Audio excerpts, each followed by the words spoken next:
By Arkansas, for Arkansas. This is Inside Arkansas Live. And welcome in to Inside Arkansas Live. Curtis Wilkerson and Andrew Ellis here with you, holding down the fort for the rest of the week. John Neighbors is off gallivanting about in Mexico. We'll see if we see him again. We're live here from Blue Ember Smokehouse in Rogers. Really, really excited. This is like our home away from home. At this point, it's always nice to get out here. Like, it's gloomy outside. It's raining a little bit. But inside, the vibes are great. We got a lot to talk about today. It's game day, the last game day of the year at home in Fayetteville for Razorback basketball. Got some Razorback baseball to get into. We got some Tyson chicken situation to talk about. Andrew, I know the vibes are high, my friend, but let me just ask you this. How are you doing today? And tell me why your vibes are so high. Yeah, I'm doing great. The rain cannot stop my shine. You know, when the Razorbacks are playing well in any sport, basketball, baseball. I know basketball's coming off a loss technically, but we feel good about the Hogs. They're going to correct that. They're going to correct course here tonight. The last time you and I were alone without John at Blue Ember, it did not go well. But we bounced back from that very well. We've bounced back with Blue Ember. We've had a lot of great shows at Blue Ember. We got our guy Peyton here, which is just giving us extra good vibes as well. I don't know if he knows it yet or not, but we are going to sneak him. We're going to sneak him over here at some point. Yeah, for sure. But no, yeah, nothing can bring me down, and I'm excited for some basketball tonight for sure. Yeah, me too. It is crazy, and we've been talking about this with Peyton and the way that things go full circle. We were just so excited. We were getting ready to go down to Hot Springs for the tip-off tour. Yeah. And, we were able to set up that show there, and then it just didn't work out. They tried everything they could. Some of it was on us. It just one of those things, but it was all worth it because it's kind of blossomed this relationship. We love coming out here. Those guys are awesome. Obviously, we're really excited about Monday night, 7 p.m. Make sure everybody comes out here for that. We're going to have Malik Thomas and Amir Brown out here for a little Q&A session, have a little bit of fun previewing the postseason. So it's going to be great. But, Andrew, we're going to talk a lot about basketball today. Obviously, this is our show. We're running this. Yeah. So, Cats, calm down. We're going to talk about plenty of basketball, but I think football guys get out. Football guys get out. This is not going to be your kind of day, but I think we have to start. In fact, let's start with our HD roofing and construction heavy hitter. We're going to do that. We're going to mix up the show a little bit because this is relevant. And listen, storms can hit unexpectedly. We are having early March storms right now here in Northwest Arkansas. When that happens, be sure to contact HD Roofing for your peace of mind with a free inspection. And when you choose HD Roofing, you can rely on professionalism, top quality materials, and expert installation for all your roofing needs. Call their Northwest Arkansas office at 479-957-1928 or their Central Arkansas location at 501-428-0429 or check out their website, hdarkansas.com, for more information. Listen, our joint heavy hitter today, it's got to be Tyson Chicken. Yeah. Right? We've got to talk about this. And when we hinted at it last week, because shout out to Curry Hicks Sage, he broke the news. He was in on it. So he did. Usually the coaching search guy, but he was out in front of this. I'm sure they were getting through the fine print and everything, but became officially official the announcement this morning that the Tyson Chicken logo will be on all 19 uniforms for Razorback Athletics, all the sports, and that 90% of the revenue generated from that is going to go towards NIL for the student athletes. This is a big deal. All the numbers, the figures and everything, that's all not out there yet. But for them to get this done is a big step in the right direction. A good look. Hey, we got a great PR move here for Hunter Yurachek. And I think a lot of people are excited about this, and rightfully so. Yeah, absolutely. The thing that I love about it is that there is no downside, unless you're just a real big jersey guy and you don't like having any space, used on the jerseys or whatever. And I don't expect it to be this obnoxious patch that completely ruins everything.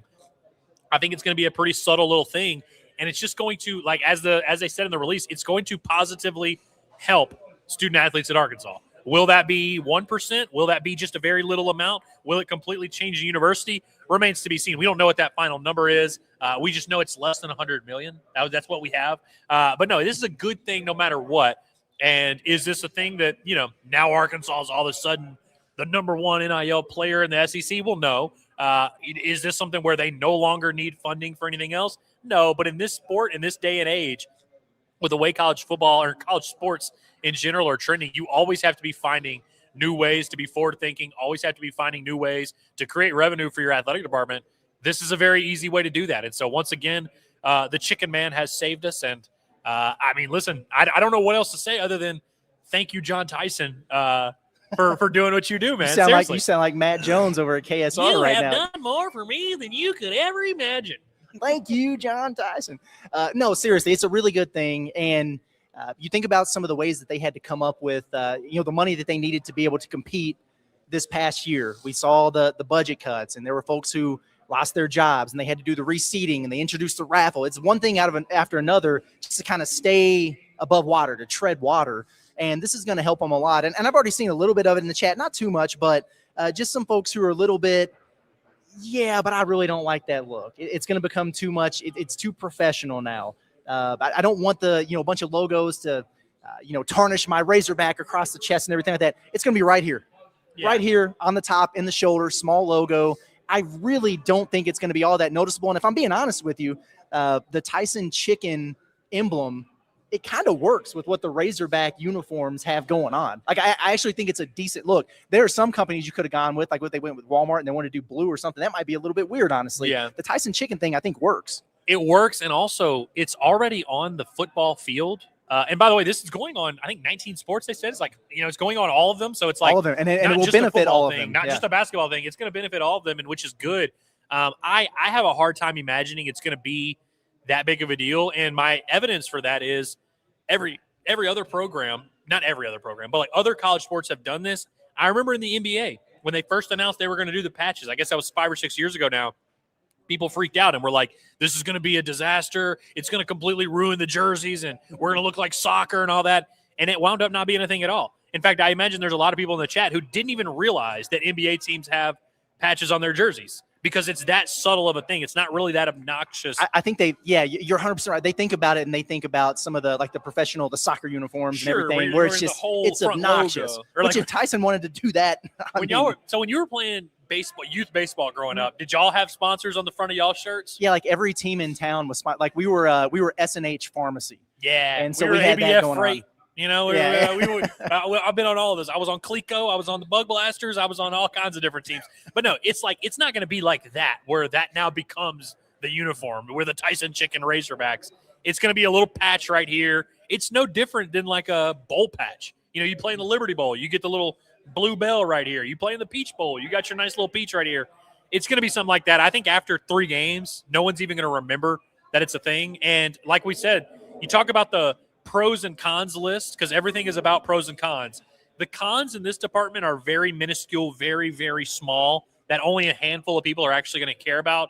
The pros might not be endless. It might not completely change the athletic department, but the pros are certainly there, and they're quantifiable, and that's going to be awesome. Yeah, 100%, man. And if I read correctly, I might be wrong about this, but I think that LSU is the only other SEC school that has already come to an agreement for, like, they already have their sponsorship in place.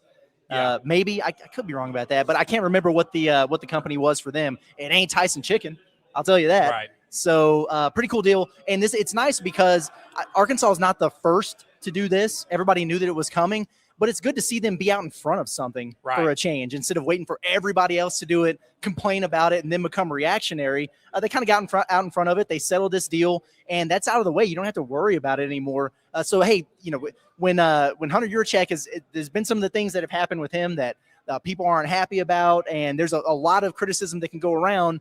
But we try to critique that when we feel like it's warranted. But when he does something good, I think we do have to give credit where it's due. And this is a big deal for Arkansas. And I think back to when they were starting the football coaching search, and he was talking about, no, we're going to be competitive here and there, and we're going to do this and that. Some of that's come to fruition. Some of it hasn't.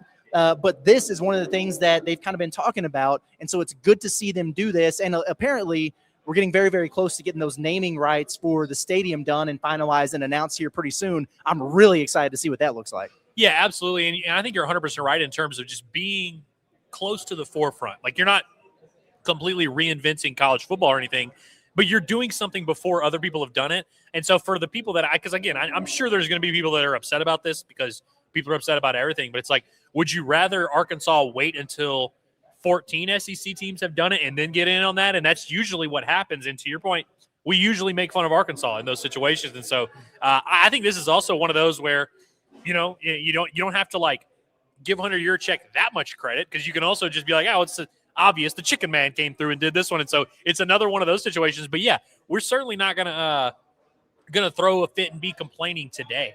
Like when you do something like this that frankly I feel like should have happened before, and it's kind of just a layup, obvious thing to do.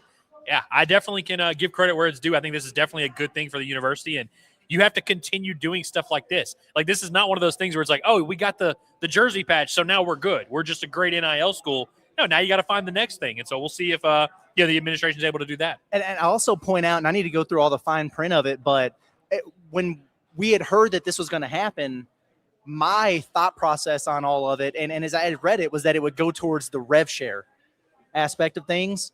And maybe that's still the case, but the way it's been presented from Marcel and everything else was that it would be NIL. 90% and so, NIL. like, they would still be coming up with the rev share number that they have to. They'll have to still figure out how to do that. But if this is NIL on top of that, that's the quote unquote legit NIL that's going to go through the clearinghouse and be good to go and everything. Yeah, that is even a bigger deal for Arkansas here. And you think about what what they're doing with the like the concert venue and like everything they're trying to do with the stadium to raise funds. I think that might go more towards the rev sharing. If this goes towards the extra NIL, then we might actually be working with something here at Arkansas for a change. Yeah, it's awesome because, I mean, listen, people, as much as we think this is just a simple pay for play, that's how college sports work now, it's not quite how it works. It's sometimes, a lot of times, a guy will tell you, hey, here's my number, can you match it? And they'll find a way. They'll find some businesses. They'll find some people to do that. And like you said, the clearinghouse, getting it all through there, this makes that easier. So that if you do have a basketball player who says, hey, I need an extra $200,000, now you have a very clear avenue where that could maybe come from. And we don't know what these numbers look like. So I don't, it's tough to speculate in terms of how big this is going to change. I have no idea how you calculate revenue off of jersey patches, but they know. Exactly. So. And so it's like, yeah, I have no idea, but 90% of it's going to NIL. So yeah, I'm all for that. And yeah, I think it's important, that distinction between revenue sharing, which everybody is going to do and everyone's going to be a part of. This is a little bit separate than that, which not everybody has. Not everyone is going to be a part of that. And so I'm all for that for sure. All right, folks, again, we're out here at Blue Ember Smokehouse in Rogers, 1723 Pleasant Grove. Good times, good vibes. It smells great in here. Oh, yeah. You approached things the right way, and I didn't, once again. I want to apologize to lying to you, Curtis. Okay. I said to you earlier, I said, Curtis, I'm going to get some burn-ins, and I'm going to eat them throughout the show. Yeah. That turned out to be a lie because I finished them before we even got through the first ad break. But, I did have some burn-ins, yes. Yeah, well, I'm jealous because I was, me, like I was a little bit worried. Hey, man, is everything we got to get this off without a hitch. This has got to work. And so I was like, well, I'll just grab a little something afterwards. I'm already regretting it, but I will before we get out of here. Always a good time out here. We appreciate them. And they've got 6 locations throughout the state of Arkansas. So if you can't make it to Rogers, you can make it somewhere else. What I was telling people, a lot of folks are planning to be out here for the event with Malik and Amir on Monday. I was like, hey, if you can't make it to the Rogers location, here's what you do, because we're going to live stream it. So you can go to the closest Blue Ember Smokehouse to you, get you a plate, sit down, pull up the live stream. And it's almost like you're live there with us. I think that's a good suggestion. I like that for sure. Do we want to move on to some basketball? Sure. I can talk some round ball. I can talk some round ball. Arkansas and Texas tonight, 6 p.m. at Bud Walton Arena, the final home game of the year for the Razorbacks. We'll talk about the game and the matchup and everything like that in a second. But it is senior day, essentially. Now, senior day ain't what it used to be in college athletics, especially college basketball. But John Calipari put a tweet out, and some people thought that was interesting. We'll talk about some of the reasons why. But this is going to be the final game at Bud Walton Arena for potentially the last 4-year Razorback you're ever going to have with the way this is going, and that's Trevin Brazile. Now, obviously, he started his career at Mizzou, but he's been at Arkansas for 4 years now, and that's a rarity in today's day and age. Nick Pringle, he's a completely different story. He was at Wofford and then Alabama and then South Carolina, and now he's at Arkansas. But going to be the final home game that he plays in front of home fans for his college career. Darius Acuff is a freshman. This is his final game in Bud Walton Arena. So what do you make about this tonight? I mean, they said they don't want to make a fuss about it. They want it to be about the team. But John Calipari kind of encouraged fans, hey, if we're not going to do a ceremony, you're going to hear these guys announce for the starting lineups. Hint, hint, wink, wink, Nick Pringle starting again. Yeah. Give them that was my biggest reveal. Give them a nice ovation, and then let's go play ball. Yeah, I like that. Absolutely, we need to be going into this knowing this is the final game for Darius Acuff. This is the final game for Malik Thomas.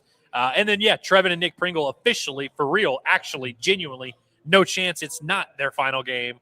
And it sucks with Trevin because we're kind of mad at Trevin.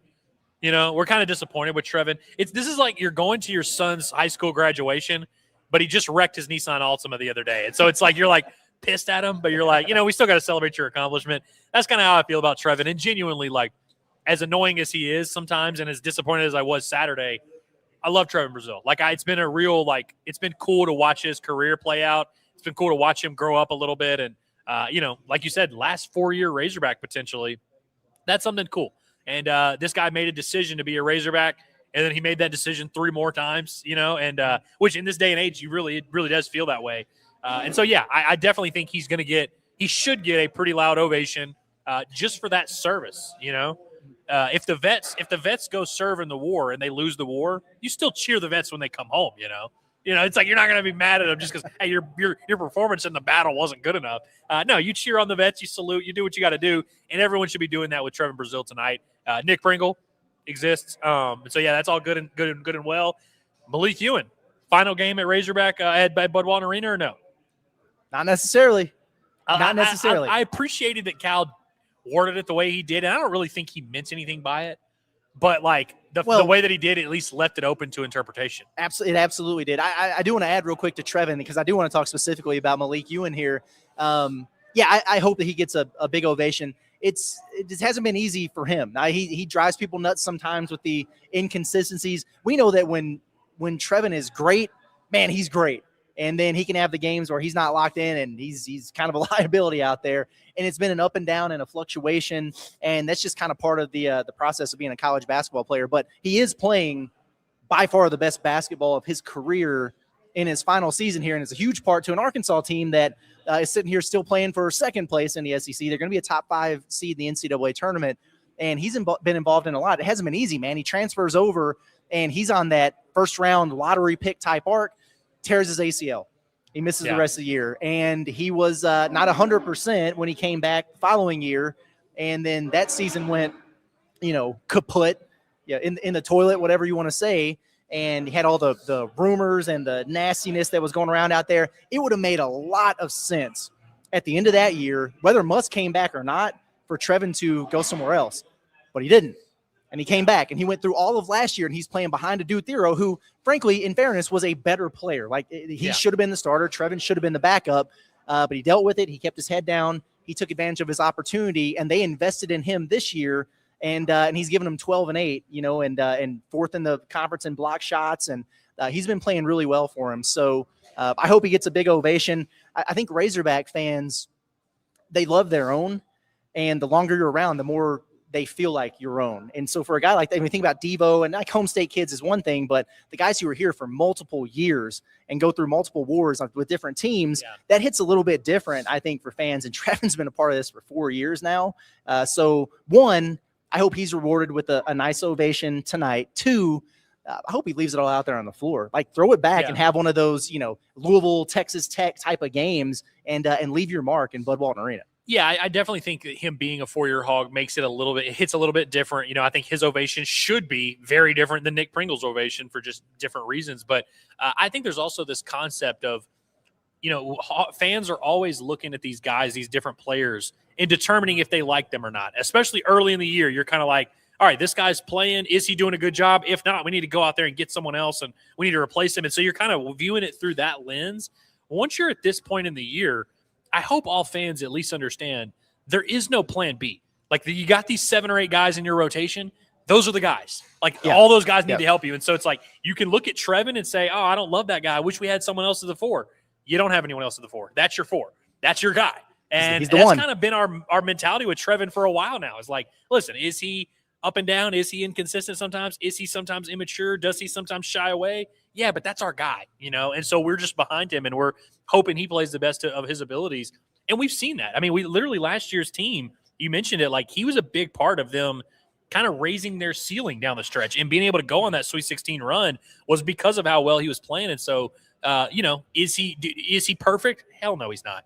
Are there things he can do better? Of course. But it's like you also know there's a very capable, competent player in there somewhere. And so as a Razorback fan, it's like you don't have to get behind him. You don't have to cheer him. You don't have to celebrate him at all. but that's your guy. That's your starting 4, and you're going to need him. If your team's going to accomplish what you want them to accomplish, whatever that looks like, you're going to need Trevin Brazile. So, again, we're going to critique him, and we're going to, if he doesn't play well, we'll talk about it. But it's like, I don't really see the point in doing this like standoffish, mad at TB or mad at Nick Pringle thing. And Pringle, we've been very critical of, but that's your guy. You're going to need minutes out of him. You're going to need minutes out of Malik Ewan. And so it's like, I'm not saying, hey, we should just look past every mistake these guys make and cheer them no matter what. But it's like, we're at that time of year, man, and this is your last time watching them at Bud Walton Arena. It's like they need to feel that love a little bit. Let them know that you're behind them. And, they should be able to make it work regardless of the cheer they get at Bud Walton Arena tonight. But I think it would be cool for Arkansas to kind of go out on a positive note here at Bud Walton Arena. You win this game tonight. You only lost 1 in the arena the entire year.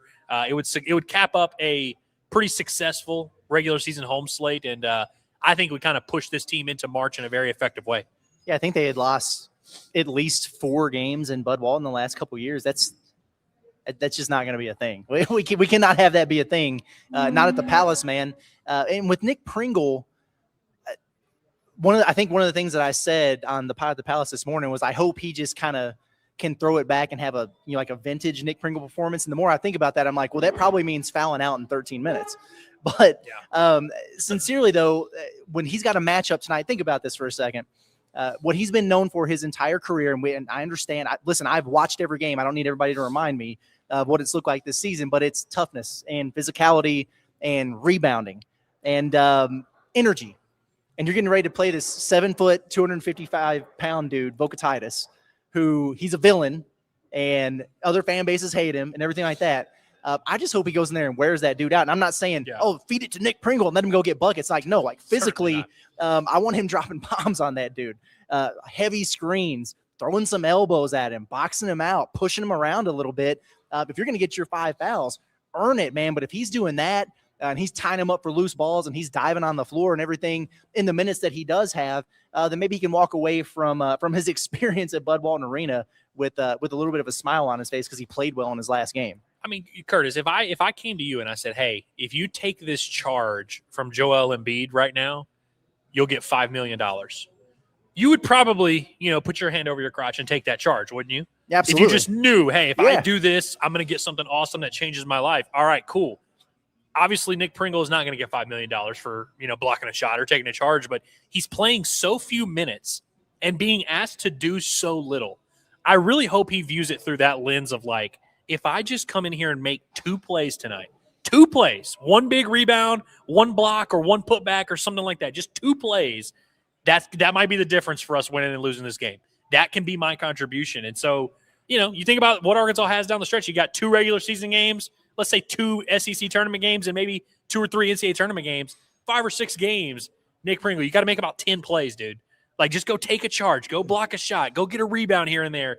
Just do a little bit. If you just make those 1 or 2 plays here and there, that's really all we're asking. We're not asking you to, like you said, we're not running offense through you. We're not asking you to clamp up anybody and like, oh, you've got to shut down this guy. Just affect the game in the way that you can affect the game. Whatever it is you can do, go out there and do it. We see these guys a lot of times when you get closer and closer to the end of the season, those seniors start to kind of kick into gear a little bit where they're like, Nelly Davis last year. Nelly Davis played his best basketball of his season down the stretch where you kind of could feel it where it's like, oh, crap, this is my last, stretch in college games. You don't want to look back at this time of your life and be like, I didn't really give all I could. I kind of was half-assing it a little bit. Maybe I could have been a little bit more aggressive. I hope that, whatever happens for this team down the stretch and whatever their story ends up being, I hope that the individual players on this team can look back and someone like Trevin can look back and be like, look, man, we ended up losing the Sweet 16 or Elite 8 or whatever, but, man, I left it out there. Like, I went after it. I was bumping elbows. I was a tough version of myself. I brought my best performance. I can live with that. I think if everybody starts having that mentality, that's when you do something special as a team, when everyone is kind of on that same page and kind of understanding their role. And we'll see if Nick Pringle is able to kind of contribute to that. Yeah, I hope so, man. And if you're only going to be around for 1 year, the way to make your mark is to be like Darius Acuff. We're never going to forget that guy. I just, more than anything with him, I hope that he looks the part and be like, let's get that vintage Acuff performance. It would be cool if we had a story to tell our grandkids one day where, man, Acuff's last game at Bud Walton Arena, he put 40 on Texas. Yeah. Very capable of doing that. I just want him to get back to his efficiency. You know what I mean? Get back to his efficiency. He's been under 40% from the field the last 3 games. You know, he's been working through the ankle deal. Just go out there and get your casual 24 and 8 assists, and let's get this dub. But Malik Ewan, I'm glad you brought that up a minute ago, because Cal said, you know, hey, TB, Pringle, they're going to get announced in the starting lineups. Okay, that was a dead giveaway there. But we know at this point Malik Ewan is playing a majority of the minutes there at the 5, as he should be. But he's a senior too. And we've talked about this some, but I want to talk about it now because Cal left him off of that list. And the reason why is because he doesn't necessarily run out of eligibility this year. He would have to go, and he is going to lawyer up and try to fight it and win an appeal to get his junior college season back. He was at Ole Miss, then he was JUCO, then he was Florida State, and then now he's at Arkansas. I am told that it's a coin flip at best, whether or not he's going to be able to get approved for that. But if he does, are you for or against running it back with Malik Ewan at Arkansas next year? And if you're for, give me the circumstances as to which you would be okay with that. I'm 100% for it. Now, listen, would I run it back and then not recruit any other big men and just kind of be good with him being my center and that's it for the front court? Absolutely not. Like, you're definitely going to need to have a little bit of a Twin Tower situation there. You're probably going to, you know, whether they end up getting another freshman big or if you go out there in the portal and just get 2 legitimate, you know, physical centers, I'd be fine with that. But yeah, I think Malik Ewan's a very effective basketball player. Especially on the offensive end, I just think he kind of brings a little bit of a different wrinkle to these games and can get other teams in foul trouble. He's super efficient around the rim. I like some of his passes that he makes. Like, I just feel like, I mean, we've talked about it a lot. The numbers, you know, can be deceiving sometimes in terms of on-off splits and net ratings and all that. But I mean, from a big sample size, I just don't think the numbers are lying when they tell you Arkansas is a better basketball team when when Malik Ewan is on the floor. And so, yeah, I would definitely like to have him back in some capacity. We were having a very similar conversation last year, this time about Trevin Brazil, where we were like, I guess technically he could come back. And his was obviously a little bit more obvious, where it's like, yeah, he's going to have an extra year. If they can get him back, cool. I do remember a few years ago having this conversation about Mekhi Mitchell, where he was like, oh, yeah, I'm coming back. And it's like, no, actually, not only are you not coming back, you can't come back, buddy. And it was pretty clear right after that. So I'm fully prepared for that to be the case here. So I'm not going to, throw a huge fit if Malik Ewan doesn't get cleared and isn't able to come back for another year. But, yeah, I think if you can get him back, certainly that's what – I mean, college basketball, we see guys like this that, are basically professional players playing college basketball. And I know Malik Ewan might not scream like, oh, no doubt about it, pro, but you bring that guy back and he's 22 years old. He's now gotten legitimate SEC and NCAA tournament experience. I don't see why you wouldn't want that guy back. But no matter what, you're going to need some help in the front court. And so I don't know what his bag would require or anything like that. But I think you would still need some reinforcements. But, yeah, I would certainly gladly welcome Malik Ewan back. Well, and you've also coached the Kermit Davis and Leonard Hamilton out of him. It takes a little bit of time, but he lost a lot of games, and that's, I think I made that point. I was doing some roster building, looking ahead stuff on the Pod the Palace the other day. And when I was talking about Arkansas going and getting a center, one of my biggest things was go get somebody from a winning program. I'm not saying when Sonogo from UConn made that run, everybody's like, well, just go get him. Just go get one of those guys from Florida. Well, that's not really how it works. I'm not saying go get it from a championship team, but I would like to have somebody who understands what it takes to win at a high level. And now that Ewan's been with the program for a year, he's starting to figure that out. If you go look at it, and he has his shortcomings, it's physicality and interior defense, and the motor is on and off. Those are his things, right? But if you look up, I mean, we are 16 games into the SEC play here, and he's averaging 10.4 points, 5.6 rebounds, and over a block shot per game. On 60% shooting? Yeah, it's exactly right. And so for me, why not bring him back? Now, you have to go get a dude. Of course. You got to go get you have to go get the physical, rebounding, shot blocking, imposing presence in there, whatever that looks like. And they tried to do the platoon thing this year with him and Pringle. I don't even want it to be like that. I want it to be very clear, whoever they bring in, that this is our guy. This is our starter. He's our actual center. But you're going to have a rotation there in the front court, and I think Malik Ewan could be a part of it. Now, would he sign up for that if that means, hey, you're playing 15 minutes a game, which he did most of the year this year, so I don't know. That's a question for him to answer.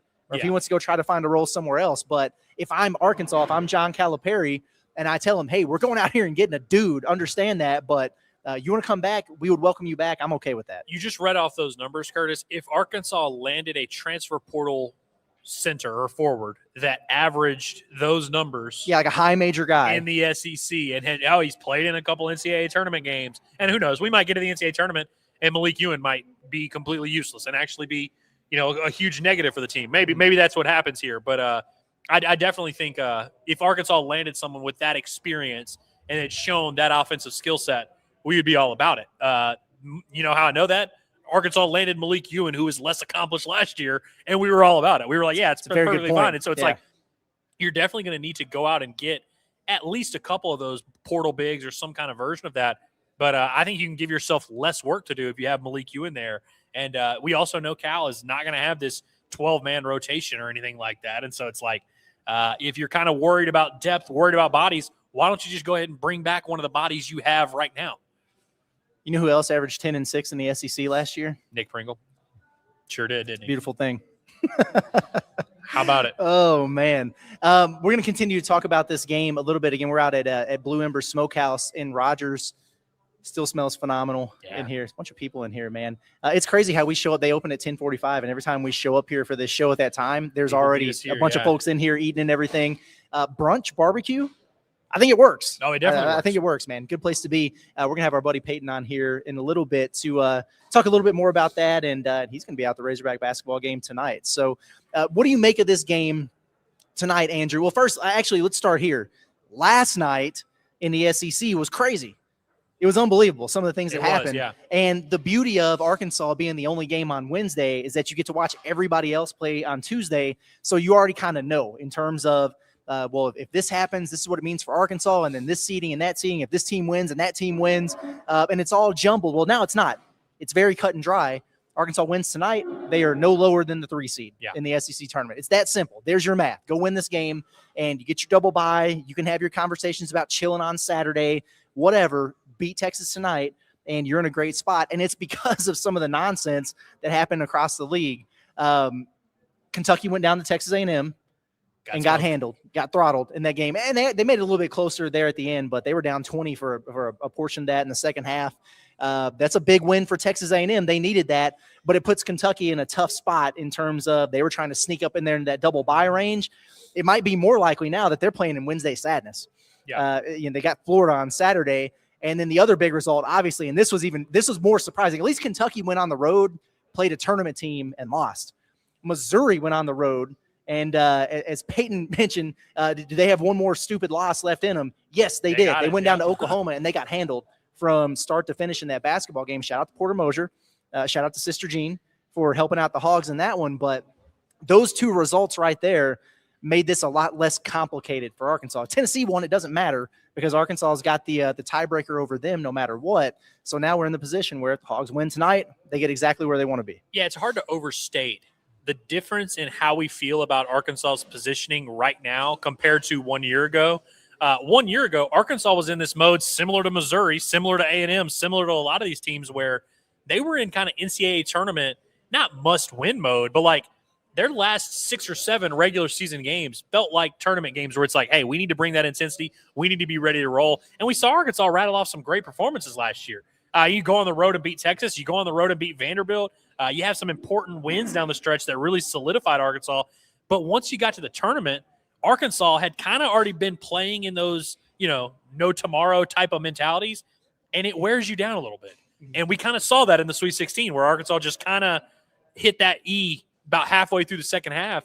And so I don't know if that's what happened to Missouri or not, but I think that you're starting to see some of the effects of you're playing all these must-win games. That takes a lot out of you. You don't just get to play those for free. And so Arkansas being where they're at, the fact that tonight is not going to feel like that. We obviously want Arkansas to win. They could certainly help themselves a lot with a win. And in fact, I think a loss would be extremely disappointing. But Arkansas's not waking up this morning being like, hey, you have to bring it tonight or else you're screwed. And I think that helps from a mentality standpoint and being able to manage rest, workload, mental stress, all of the above. But again, I now think Arkansas has a unique opportunity that you didn't think you were going to have, where you win tonight and you're pretty much set. You can pretty much chill for the next 15 days or whatever. You know, like you can kind of relax a little bit. I think mentally that's going to be very important for this Razorback team. And so, yeah, I think you just go ahead and take care of business tonight. You should have a good crowd there in Bud Walton Arena. You should have some rappers there. You know, you should have some celebrities there. You know, it's your last time playing in front of your crowd. Let's just all have a good time. And then these next 3 days leading up to Saturday are a lot more stress-free. You're able to go to Como and face a team that, you know, frankly is going to be fighting for their life, and they're going to have a lot of pressure against you, and it won't even matter if you win or lose. I think that would be a great position to be in that, frankly, 24 hours ago we didn't think Arkansas was going to be in. We kind of thought, man, they might be in a situation where they beat Texas and still are like kind of not knowing if they're going to get that double bye. Now you're kind of, if you take care of business tonight in front of your home crowd against a team that you're better than, and a team that does have some good wins and some good road wins. So it's like Texas can certainly rise to the occasion. They've been dangerous in SEC play, but yeah, I think a lot of things point to Arkansas here, and I would love to see them kind of turn it on just for one more night, and then you can just kind of relax a little bit. Yeah, no doubt about it. Also noteworthy that Georgia took care of business against Alabama.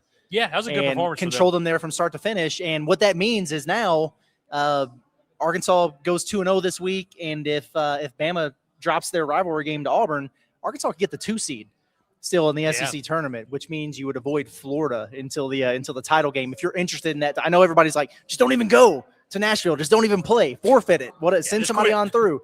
But I would rather they're going to go and they're going to play and they're going to play hard.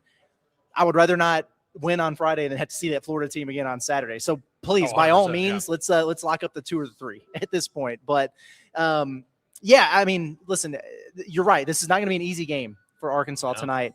Texas is good. They're a tournament team. I think they're locked at this point, but they could really put a stamp on their resume by coming and getting a quad 1A win in Bud Walton Arena tonight. And you mentioned some of the wins that they picked up have been impressive. They blew out Missouri at Missouri. They won at Alabama, so they've been game for doing it on the road. So it's not going to be a cakewalk here. Now, they kind of fall in that same range as the last couple teams you've had in there. You know, Missouri, who came into Bud Walton, they played Arkansas tough. Texas A&M came in there, completely different style of team, but Texas just went on the road and beat A&M the other day. But what you have to look about here is the front court situation. Everybody's still scarred from what happened on Saturday. And now here comes Texas with the big 7-footer that draws a bunch of fouls with Dalen Swain, who is like a souped-up, better version with more perimeter skills of Mark Mitchell, who just destroyed Arkansas and Bud. They're going to have to figure out something with those two guys, but I like Arkansas's offense at home against a Texas defense that ranks outside the top 100 if I'm looking for an easy reason why Arkansas should get this done. Yeah, and I just think Arkansas's offensive consistency, really in general, because we've even seen them go on the road and put up some big games. I mean, they scored 77 the other night at Florida, and it was like the worst offensive performance they've had all year. Their consistency offensively, specifically at home, gives you a lot of comfort where you're like, man, Arkansas is going to be able to play their kind of game. Texas is not really going to get in the way of you playing that game a little bit.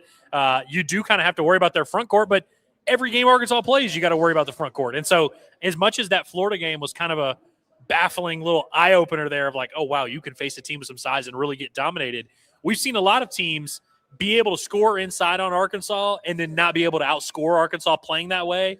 That's kind of how I see this game going. And I think Swain's a problem. He's a matchup nightmare for anybody. He's going to get his. I have no doubt that old Volantis is going to be causing some trouble down low.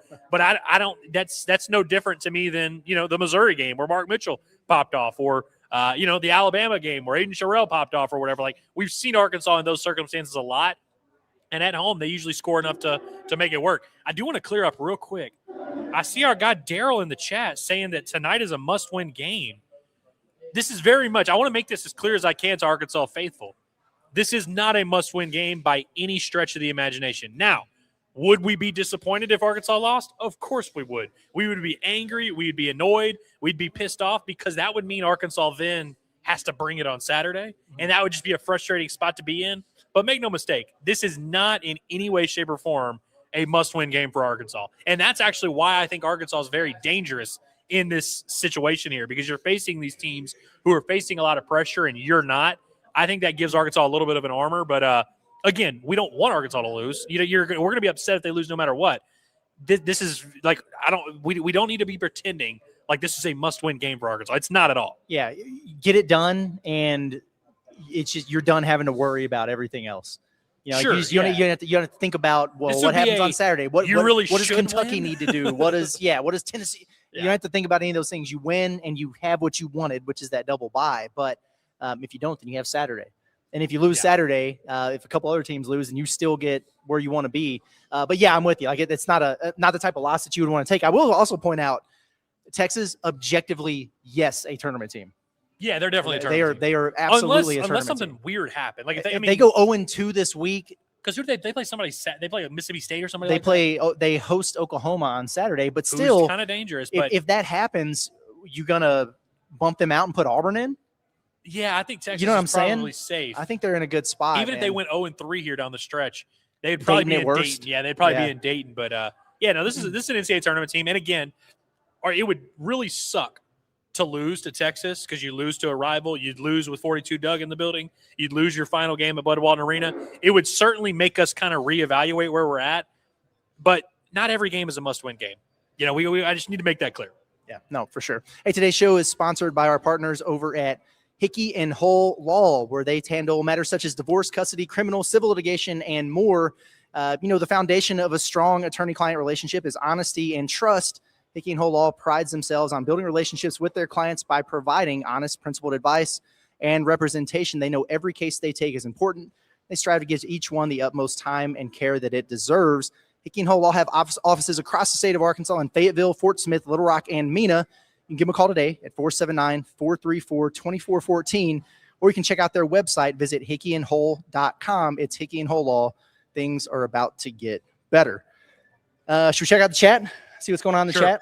I would also like to apologize for lumping Texas's Sunday starter Dylan Volantis into their basketball lineup. Volantis, Vocatitis, doesn't matter. Hogs by 90. They do have a really nasty Volantis in baseball, but it's not that he is not going to be playing at Bud Walton Arena tonight. Yeah, fair enough. Let's see. I haven't checked too much of the temperature in the chat. It's okay. But it seems a little bit. Daryl's on one. It seems a little dicey today. Like people were kind of mad about the Tyson Chicken thing. They're mad about the Trevin Brazil thing, the Malik Ewan thing. Nobody wants Malik Ewan back unless he's riding the bench. And Arkansas has to win tonight or else they're screwed. There are days. That's what the vibe I've gotten from the chat. There are days with our chat. Love them. Yeah, love them. We're all one big dysfunctional family. But if you just turn the audio off and just monitor the chat, you would think Arkansas is like 6-25. And you would think we were having a completely different conversation than we're having. Yeah. Pooh Bear brings up that UCA beat Vanderbilt in Nashville yesterday in baseball. They sure did. I think they did this last year too. Or they beat somebody in a midweek game. They beat somebody good, but shout out to the Bears, man. UCA's rolling in sports right now. Their basketball coach just got coach of the year. Right? Yeah, I think they won the regular season title for the A-Sun. Yeah. So they might go dancing. Genuinely love to see that for UCA.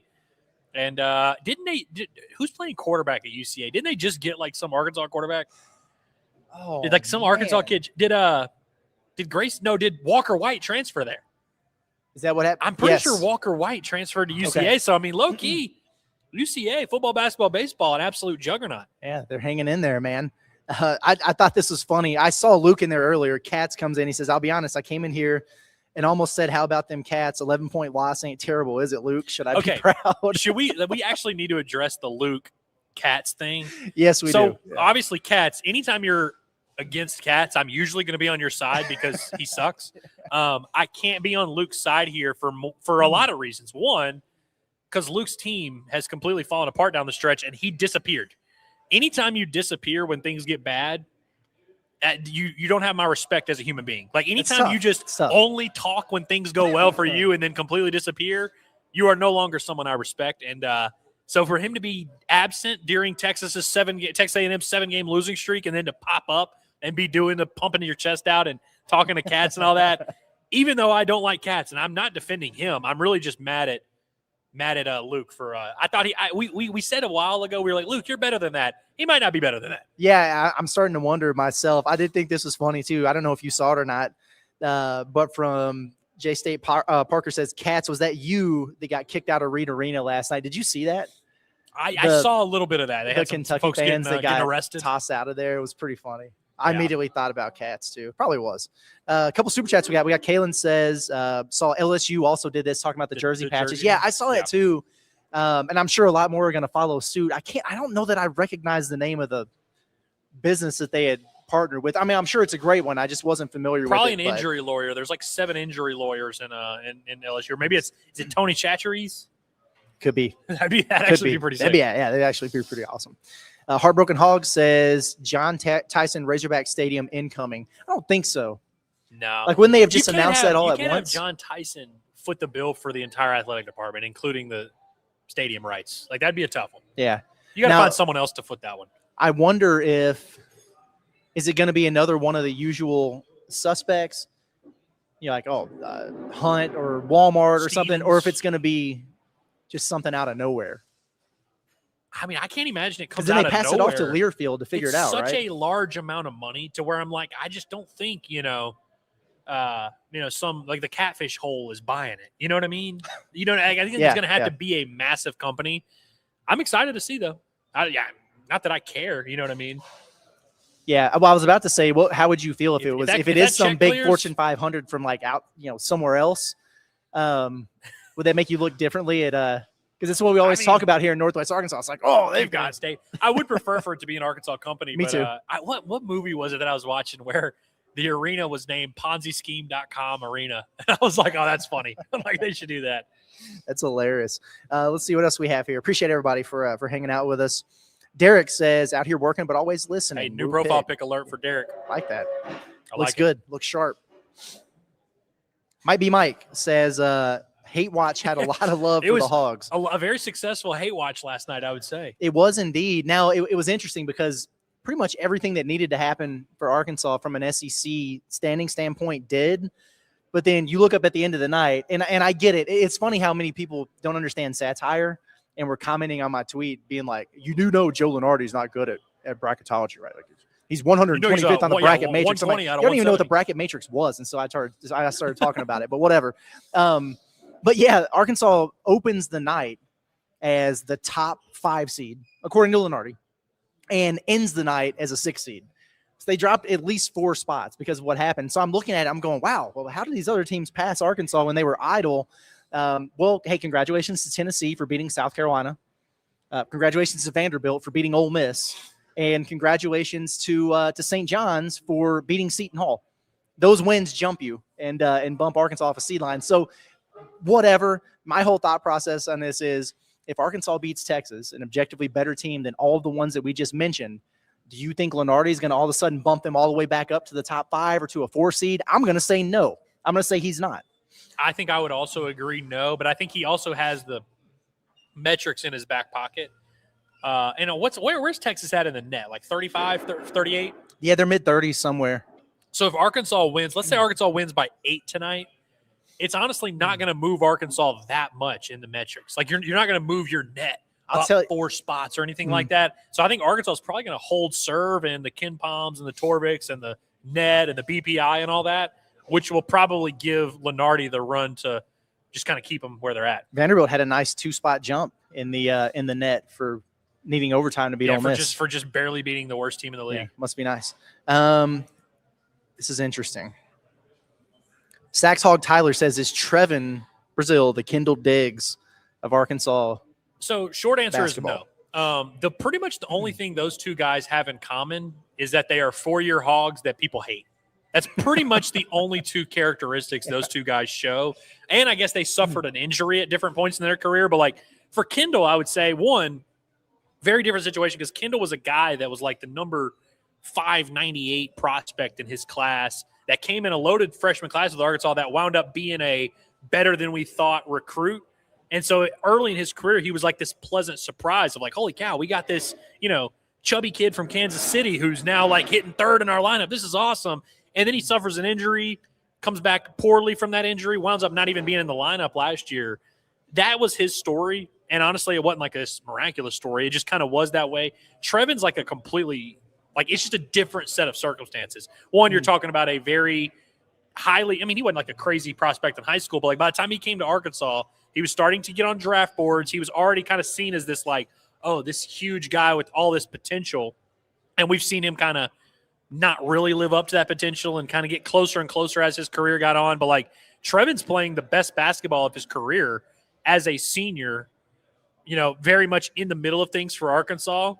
And Kendall was like kind of the opposite, where the best best baseball of his career was his sophomore year for a team that didn't even really go on a deep run. And so I think the only thing those two guys share in common is that the fan base turned on them because they once you just see a guy for a while, you just grow to hate him a little bit.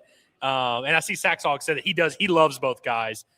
Sure. But yeah, he says his thought was that they weren't always as good as you wanted them to be, but they stuck around and were generally very loved by Hog fans, which tracks. Yeah, I get that line of thinking. I guess just from where I'm sitting, I know a lot of Hog fans who actively hate Trevin Brazile, and I know a lot of Hog fans who actively hated Kendall Diggs. And Kendall Diggs, you absolutely have no reason to hate. Trevin, you shouldn't hate, but I at least understand some of the frustration. But I can see it. I get the comparison a little bit. Yeah, it's a good question. Good question. Might be Mike he's got a prediction. He says TB is going to have a monster game, 4 threes. My favorite The part Hogs win by 10 plus. is the 4 threes because that's the thing with Trevin that hasn't made sense is like usually if you're like, if you told me Trevin has a bad game, that makes me think he probably wasn't physical, didn't rebound a ton, didn't block any shots. I kind of thought the offensive, the shooting, threat there would always be there. He has not shot it well in the last month. He is 12 for 48 in the last 14 games. 25% from 3. Yeah. I can do that math. Yeah, that's not what you want. Not what you need from him. And honestly, you can overlook that a little bit, but it's hard to when all of a sudden, Carter Knox is out, and he's a guy who was shooting 38% for you on 3 attempts a game, and then Acuff is not taking as many. Leak, we're begging him to shoot, and it's like he doesn't want to from 3. Yeah. He's being aggressive elsewhere. Teams are trying to run him off the line now. Who else is going to shoot him? Yeah. DJ, he went 3 for 4 the other day, but he's shooting under 30% in the SEC. He'll take a few. Yeah. 3-point shooting is such a big variable in basketball that just it's almost worth not even talking about going into a game because you just kind of know. If Texas hits 15 threes, they're probably winning. Yeah. If Arkansas hits 12 threes, they're probably winning. It's just kind of one of those X factors that you can't really prepare for. And Arkansas definitely needs some type of volume there. You got to have at least one make a game from Trevin. One make a game from Trevin. We'll even say, DJ, I don't care if you take 3 or 4. We need one make from you. Yeah. You're going to get a wide open multiple attempts. You got to make one of those. Acuff, I think, needs to be minimum, 1 or 2 threes from him. I feel like if you can get 6 combined from Acuff and Leak in the make department, and that's not asking much at all. No, it's really not. And especially you get one from TB, you get one from DJ. All of a sudden, you're hitting 8 to 10 threes in a game, and then you're fine. That's all this team needs. And that's why we come back to. We've always said this with Thomas. We're like, dude, just take 10 a game. There will be days where you make 2 out of 10. There will be days where you make 6 out of 10. We're cool to live with it as long as you're just consistently getting it up, and teams kind of know, hey, we got to close out aggressively when this guy catches the ball. But when you have those games where you go 1 for 2 from 3, teams are going to defend you like that, where it's like, hey, we can kind of, maybe play you to drive a little bit, and that's not your strength. Not that he can't drive. I know he can attack and close out, but it's like if teams are playing you to drive and you're driving into them and you're 6'4" and you're not that strong in the paint, it's like, why are you playing their game? Right. Knock down a 3 in their eyeball and make them completely call a timeout and scramble and panic. Now, all of a sudden, you're going to be able to drive, and it's going to be a little bit easier. Now you can have a little dump off to TB. It's like the options are just way more limitless when you're knocking down threes. When you're not shooting threes or even attempting them, it becomes not easy to guard you because you're still very athletic. But it's like it's a very different situation than those games where TB hits a 3 early and you just kind of know, oh, crap, Arkansas's just got way more dangerous when that dude's making shots. And it's just different. I think what Malik Thomas needs to do is go back and watch some of the Nelly Davis highlights from last year. Now, when he was going 1 for 11 there, or 3 for 13 for a while, people weren't happy about it. But Malik had a couple of those. You know what I mean? And he figured it out. And then look at him; he was scoring 30 in the Sweet 16 by the time it was all said and done. But get those shots up there, man. And here's what the reason why John Calipari would. First of all, he can't take Malik Thomas out of a game at this point. But the reason why he would is for dribbling too much. He always yells at him for over dribbling, which he's been a lot better about that lately. Maybe with that A&M game as an aside, but he's never going to yell at him for taking too many shots. So right. We got Finch in here. Good to see Finch back in here. Says Hogs win by 12 plus tonight. Also, Appreciate the hard work and dedication, giving us great Arkansas content every day. Woo Pig Suey. Enjoy the barbecue. Well, thank you, Finch, man. Yeah, we like appreciate that. This is a very busy time. Baseball is ramping up. Basketball is getting ready to hit the postseason. We got a lot going on. We got live shows at different places, and it's exciting times. And we're man down in this operation now, but we're gonna adapt and thrive. We're gonna be just like the Razorbacks. John Neighbors is our Carter Knox. Yeah, and he's out for Go now. get your knee scope, bro. Go to LA and see what the clutch guys have to say. You're good. That's exactly right. Kaylin says, "Is V's and 20 and 42 Doug? Sorry, really gone? Good Lord, is V's and 42 Doug really going to be at the game tonight?" That's what he said. 42 Doug, I think, has to be there. He said he was bringing half the Detroit rap scene or something. And plus 42 Doug, for those who don't remember, and I've been talking about this for a while. Yeah. He went through a phase, I guess it was last year, where he was betting on Arkansas a lot. Right. And then Arkansas wound up winning a lot of those games down the stretch when they were huge underdogs. So 42 Doug kind of became a weird, Razorback fan going into the NCAA tournament. So he already kind of has some hog ties. And then now, of course, his guy from Detroit is a star at Arkansas. So it's I feel like it would be kind of shameful if he didn't show up for at least one game, or maybe see us in the tournament or something. And now that he put out the story and said he was going to do it, Curtis, I was actually driving downtown the other night. I heard some college kids that were like, "Oh, 42 Dogs going to the game. I might go Wednesday. That's awesome!" They were excited. Hey, about maybe that. that's the big halftime thing that's going to happen. Well, and that's the thing is you get this. What threw me off is that Chuck and Bo were the ones that said the announcement thing. Would they be doing that if it were a rap performance? No, that's kind of what I'm thinking. I feel like the halftime performance might be different, but this is, to me, it's either got to be naming rights getting announced, like some kind of ceremony at half court there, or the Nolan statue thing, right? I hope it's the Nolan statue. I hope so too, because I don't know why you would hype it up like that if it wasn't, because it's got to be something that really moves the needle for folks. And we know firsthand rap performances inside Bud Walton Arena. Now, we went on a weird night. They can be a little bit awkward sometimes. And so I really don't think, if that is in, I would be cool with it. I actually like 42 Doug's music. I would be cool with it. I don't think the general Bud Walton consensus would be buzzing necessarily for a halftime rap performance for, a couple guys that most of them have not heard of. Sign me up for it, though. No, I'd love it. I'd love it. The Duke Deuce thing at the little Midnight Madness deal was wild. Duke Deuce was tough. Kamani Johnson was the one guy who was feeling it. He was very into it. Not many other people were. From It's Link, he says Bud's gonna be on one tonight, having FOMO. Yeah, should be. I hope so. I know it's a 6 p.m. start, so it might be one of those classic late arriving crowds. Yeah, but maybe a little bit. I think it's going to be a solid one. Last time for a lot of folks who are going to be able to see this team. There's a lot of people out there. We had a guy at Blue Ember that drove from Osceola 5 hours to come. He went to the baseball game yesterday, came to see us at Blue Ember, and now he's going to the basketball game tonight. I think there's a lot of people that hate Texas. A lot of people that it's your last chance to go to Bud Walton.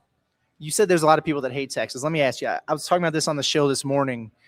I get it. Like a generation above us, they all hate Texas, right? And then a lot of us have been trained because of that with our parents and everybody to also hate Texas. And I get it. But do you feel any differently about Texas basketball coming to Bud Walton Arena than you do any other team that comes in? Not really. I don't either. I don't either. Like I feel it for football. But yeah, I don't, of course I feel it for football. I'll be honest with you. I felt it a little bit for baseball when we were there last year. Yeah. A little bit. Well, I'll tell you, the team, Arkansas certainly felt it for baseball. Yeah. I think it's okay, and I don't know, maybe this is frowned upon to say this, but I think it's okay to feel differently about teams depending on the sport.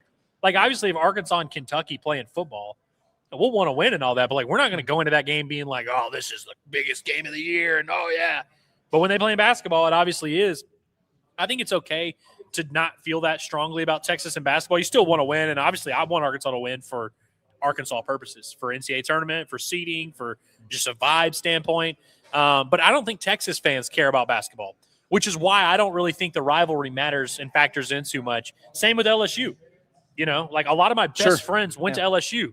When Arkansas beat them in basketball the other day, I couldn't even text them about it because they didn't even really care. They didn't watch the game. I don't even think they were really tapped in like that. And so it's like, you can be mad at Texas, but I don't think their fans care about basketball. So why would I care about their basketball team? I actually didn't think about it from that standpoint. That's a really good point. That's valid. A few more super chats we'll get into, and then we're going to have Peyton join us for a little bit, and we'll start wrapping things up here after that. Razorback Stress, it's fair, says, what is the record for most pitchers used in a game between teams? I'm pretty sure we met that by the third inning yesterday. Yeah, Oral Roberts, they had, I think they went a different pitcher every inning, and then there were multiple innings where it was mid-inning pitching changes. And so it's like, I don't know how many they ended up using, maybe 10 or 11, but yeah, those midweek games, it wound up actually finishing I think it was maybe right under 3 hours, but it had a potential to, because the run rule didn't happen, which is always tough when you're like, top 7, you're up 9, yeah, and you're like, oh, we could be done in 10 minutes. No, you got another 30 minutes. I'm glad it didn't take that long. Shout out to the pitch clock. Best rule in any sport ever implemented ever. The pitch clock is the greatest thing that's happened to our society. How much more enjoyable was that watch along for you as opposed to last week's? Oh my God, yeah, it was tremendous. I loved last night's. Honestly, like last week's was bad. There was a few people in there. I did ban Ozzy yesterday for the upteenth time. Just same old crap with Ozzy, who I try to support, but good Lord, man, he makes it too hard. But no, last week was like there were a few people in there like really pissing and moaning, but most people that were in the chat were like, this sucks, but we'll be okay. Right. Which surprised me. I appreciated that. Yeah. I don't know if you noticed or not, the beginning of the SEC show the other night, I banned cats. I banned them for the rest of the night. The next morning I revoked it. So I just wanted to give him a timeout for the rest of the night, let him think about what he'd done. Yeah, because the people in the chat have caught on to where sometimes you get put in timeout and it's like 30 minutes or whatever. Yeah. Sometimes you got to ban them.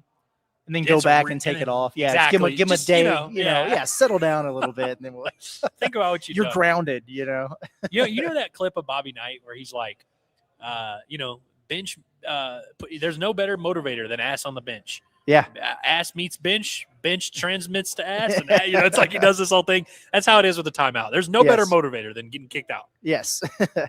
Lando Lake says, what if next year we move Carter to the 2 and you into the 4? This is actually a real thing that I thought about just about 20 minutes ago, specifically the Ewan at the 4 aspect of this. He would probably be better served if and it's kind of crazy because every time we saw him leading up to the season, he was making a ton of threes. Now he's feet set, like it's not like he's running off screens or pulling up off the dribble, but like a pick and pop option, it was there. And so I kind of thought, well, yeah, maybe they could play him and Pringle together if he can space it a little bit, but he's good. And you don't have to be a 3-point shooter to play the 4. You just got to be able to function on the perimeter. So if he's operating in dribble handoff, if he can attack guys a little bit off the bounce and put some pressure on them, which I think he can do, he doesn't have to worry as much about the physicality aspect of things. If he's playing that position, it takes some pressure off of him for defensive rebounding, and he can crash the glass with a more advantageous situation on offense. Like I actually think it makes a little bit of sense, and he'd have an off season to work on it or whatever. The Carter at the 2 thing, with Carter, because and we'll see, right? Because people are wondering, well, is Billy going to come back? What about JJ Andrews? What about Abdu Torre? These guys who are coming in here, is there going to be enough room? What makes it, I think, makes sense for Carter is he can play multiple positions. He can play the 2. He can play the 3. He can play the 4. And you can use him in a variety of different ways. When you're looking for ways to give guys roles and give guys minutes, the more positions you can play, which means the more positions you can guard, the better off you are. So I don't think it's crazy. No, I like that. From Kalen again, appreciate you, says, also, do you think – oh, okay, yeah, we just talked about this. 42 Doug and Bees are performing at halftime. She had the chat that we read, and then we kind of talked about the halftime, and then now I see that out. Yeah, I doubt that's what's happening. I doubt it. I'd be very surprised if those people performed at halftime. Now, how would that even work? You know what I mean? It's not like the Super Bowl show where you – Hey, what did you think bring of a stage out on talked about this. What did you think of the Kentucky halftime show of the girl that was on the spinning ball?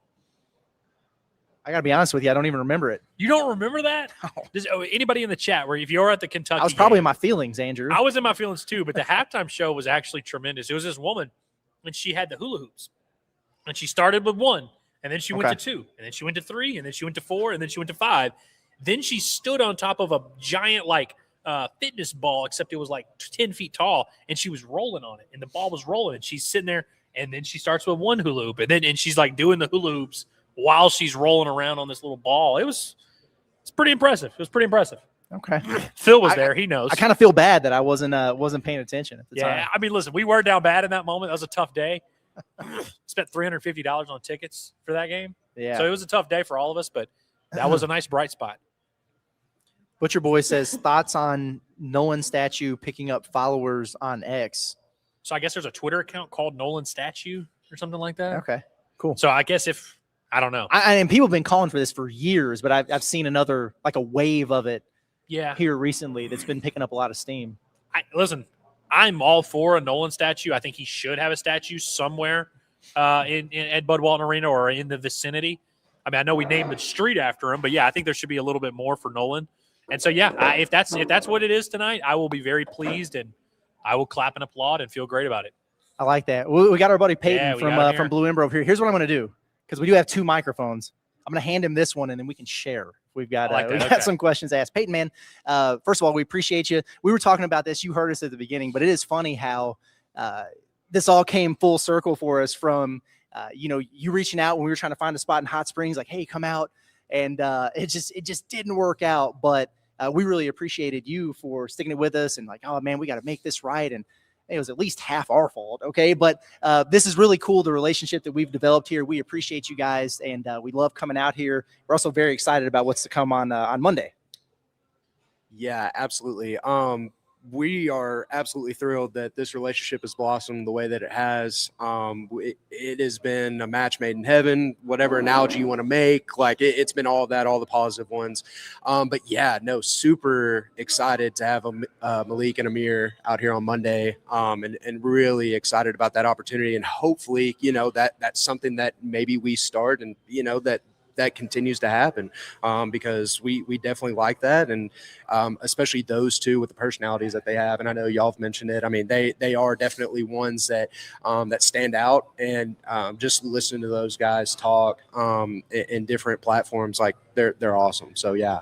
I think back to that moment back, in October when we were down there at the Hot Springs location. I remember how we felt in that moment. I remember, Curtis, we were driving home from it, and we were, because we were like, we were bummed that it played out the way it did, but we were in the moment. We were like, man, we like these guys. Like, we like Peyton. We like Blue Ember. We like the barbecue. Like, good location. They got the Rogers. Like, we wanted it to work out because we liked you guys so much. And so it's like, honestly, it went better than I think we probably thought it could have. And so I'm glad that it's also obviously, if we're doing cool stuff where we're getting players and we're, having a bunch of people out here, that's awesome. But also being able to, like, make this relationship work has been cool for us too, because I think we just respect you guys, respect what you have going on, and if we can kind of grow together, man, that's kind of what we want to do, with all the people that we work with. They were also changing Wi-Fi passwords for us.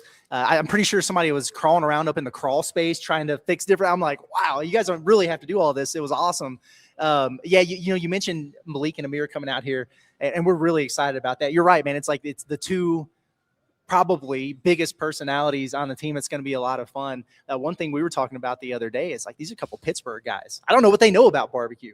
So I'm anxious to find out. Right. Yeah. That was kind of my thought about it too, just kind of what their food background is, everything like that. And just kind of like what they would be open to, like, hey, do y'all want to try this? Do y'all want to try that? I mean, hey, we're all for it. Like, and if they want to, try everything, we'll lay it out there for them. So I love that. I know you were listening to the show yesterday, but that was my immediate thought, is like, man, we might stuff these dudes with barbecue.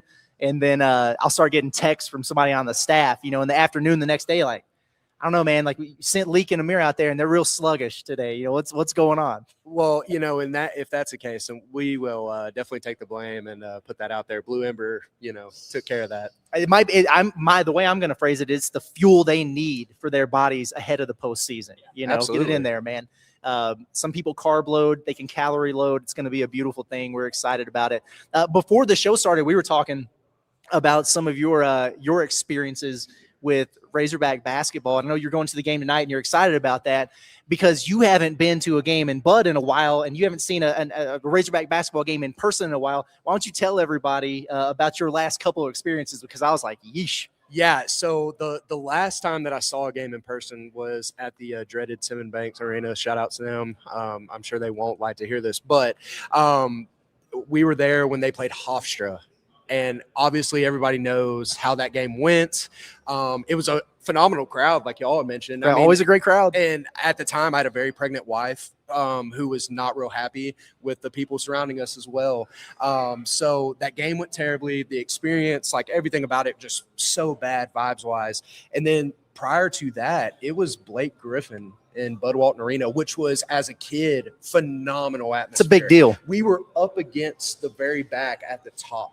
at Bud, and it was the loudest thing that I've ever experienced in my life. It was awesome. It was awesome. I love that. I was also at that Blake Griffin game, and it's cool that you mentioned that because that was a big moment in my life as well. I don't remember how old I was. I guess I was maybe like 12, 13 or something like that, but I remember they gave out towels at the game. Yes. And I remember me and my brother, we put the towel up on our room, and we wrote like a little like copy paper, and we were like, Arkansas basketball is back.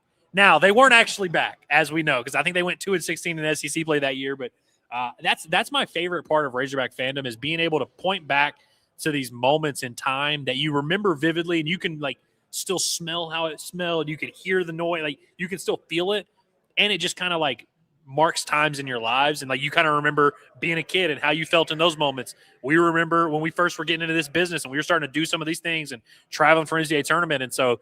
Now it's kind of come full circle where now you guys are kind of marking that time for us. And now this basketball season, we're always going to think about Blue Ember, and, you know, we're going to think about Malik Thomas and the fun that we're going to have here next week. And so I think that's the coolest thing for being a Razorback fan is having these experiences that are able to kind of just tell the story of your own life too. And now I'm glad you got to, now you can hopefully have a better experience tonight in Bud Walton Arena that'll top that Hofstra game. I feel like all my Razorback memories prior to Jeff Long switching to Pepsi were phenomenal, and then when that happened, everything just kind of turned upside down. But it seems like we're making the upward swing back the last few years, and hopefully that's the case with football. But that is definitely when things turned.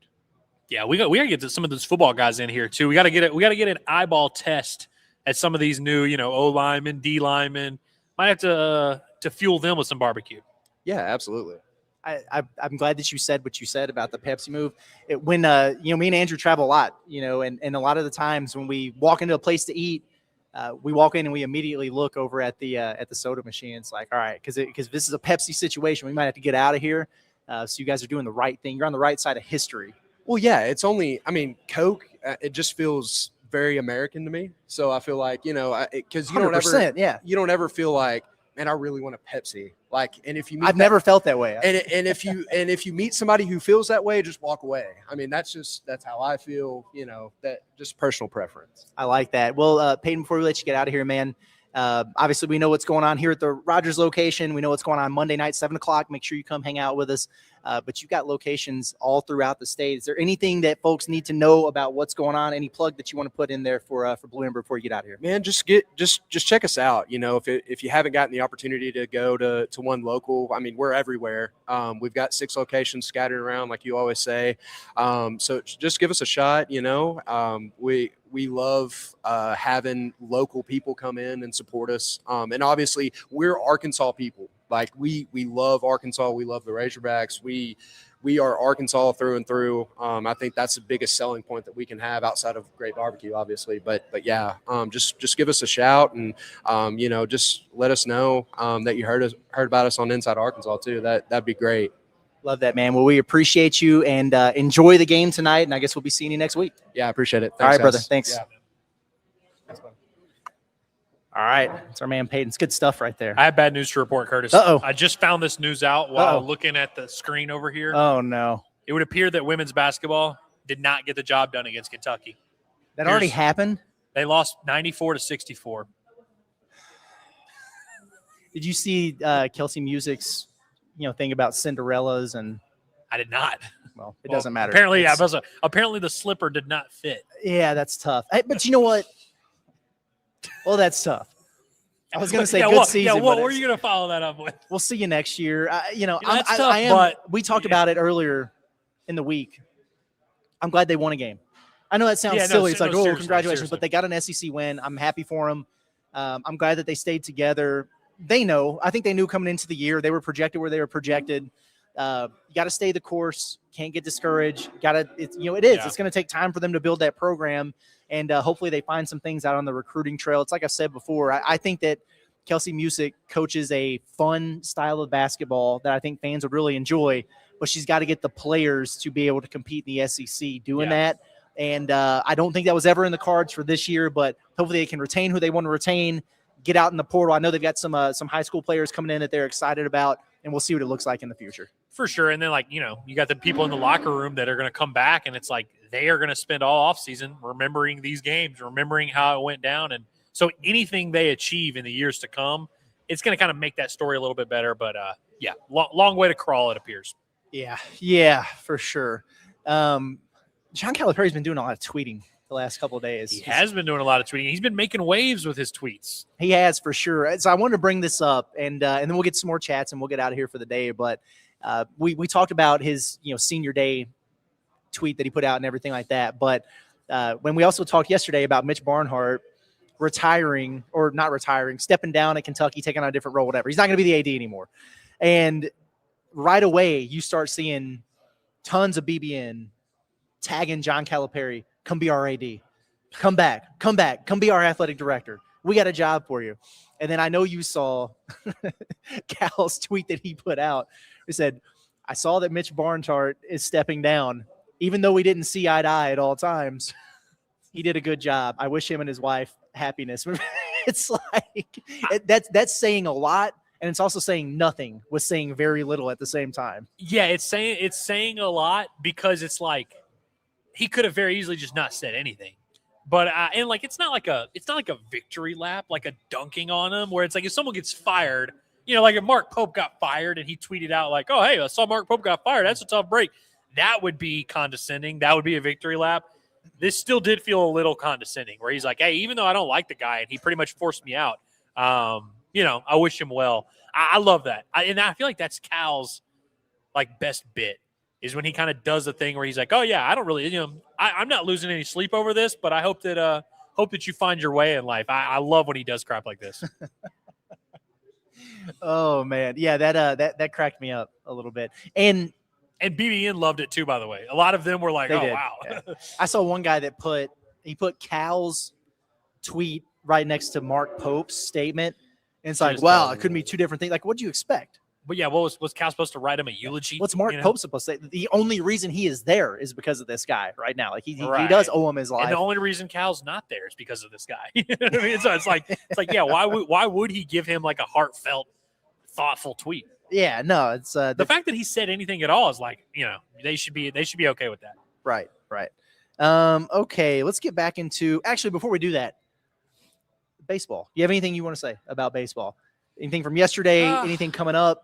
I don't have anything crazy to say other than just I think Arkansas is playing some good ball right now. And I think if you kind of look around the SEC at everyone else, Arkansas kind of fits right in with a lot of these other teams. I mean, LSU got beat, 13-10 the other day by Northeastern. There's some teams that are just doing some ugly, nasty things. And Arkansas did their fair share of ugly, nasty things. I mean, that was a disgusting loss last week to Arkansas State. I do think there's a growing confidence with this baseball team that, we looked at this homestand. It was 18 straight games at home. And I kind of said going in, I'm like, man, we're going to come out of this.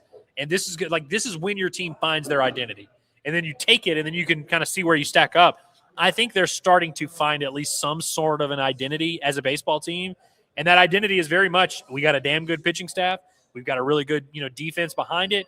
And we've got some veterans in the lineup. And now let's see if we can stretch this thing out. And so that's now the ceiling is going to be determined by that bottom third of the lineup. How good can they really be? But I think what we've learned in the last few days is that Arkansas has a really, really, really high floor as a baseball team. And good to see TJ Pompey finally get a hold of one, finally squared up a ball, hit it 440 feet to dead center. And so you start to see some of those flashes, get someone like Nolan Souza going. Carson Brumbaugh had a good day the other day. There's a lot of dangerous guys in this Razorback lineup that I'd love to see get going. But let's enjoy this weekend before things get really real. Dave said it in his press conference yesterday. He said, we got the boys coming in here in a couple weeks, and we got to be ready. I love that. Saw that. You reckon we're going to play some ball this weekend? Yeah, they're going to play some ball. They might not play 4 games, and they might play, 2 games in one day, 2 games in another or something like that. In fact, Dave already kind of planted the seed that it might be a Friday afternoon game. Mhm. It's rather than or like early afternoon, like Early-ish. maybe at like 11. So we might be doing like a little half-assed watch along this Friday, for Inside Arkansas Live. If the baseball game does overlap with Inside Arkansas Live, we'll be doing something. We'll be live during it. So that'll be a little bit interesting. But I'm looking forward to seeing them play a pretty solid Stetson team. Not a great Stetson team, but a solid Stetson team. Right. I'm glad you said that. Stay tuned for Friday. We can change whatever we want to because we're in charge now.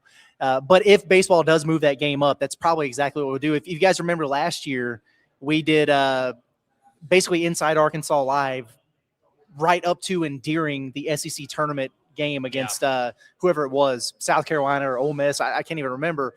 We would probably do something like that where we hop on. We're doing a little watch along for the baseball game. We'll talk about some other things, preview the basketball game for the weekend. Sure. It's kind of one big happy thing. But the time might have a couple of those because, next week we might be doing the same thing with SEC tournament for a day or two. Exactly. Who knows? Yeah, wherever Arkansas winds up and the times that they play. So be flexible with us, but we'll let you guys know as soon as we know if anything changes there. Getting back to some of your chats, Pooh Bear says, let's build a Chicken Man statue. Here's my thought. One, your name is on all the jerseys now. Like, let's not get greedy. But if Arkansas wins a national championship, let's say they cut down the nets in basketball this year, next year, whenever, what I want is for, how like in the NBA or whatever, team wins the NBA title and the confetti's falling, and then they hand the mic to the GM and he gets to say his little speech before it's like the coach and everybody else. Tyson gets the mic. Yeah. Not Yurachek. No. John Tyson, then John Calipari, and then Darius Acuff. I like that. Okay. I like that. Right. I also like the concept of maybe a plaque in Bud Walton Arena that just has Calipari and John Tyson shaking hands. And it's not a full-on statue, but just some type of little plaque that just tells the story of these two guys and their friendship and their partnership changed Arkansas athletics in a big way. I think that would be cool. If obviously they do something really cool. You got to accomplish a lot before we can start giving. Yeah, we're not there yet. Yeah, even if you go to the Sweet 16 this year and you lose there, we're not building you a statue for back-to-back Sweet 16s. Well, if you give us a lot of money and we don't do anything with it, that's more of an indictment on us. But we can't celebrate you. Right. So, right. Yeah.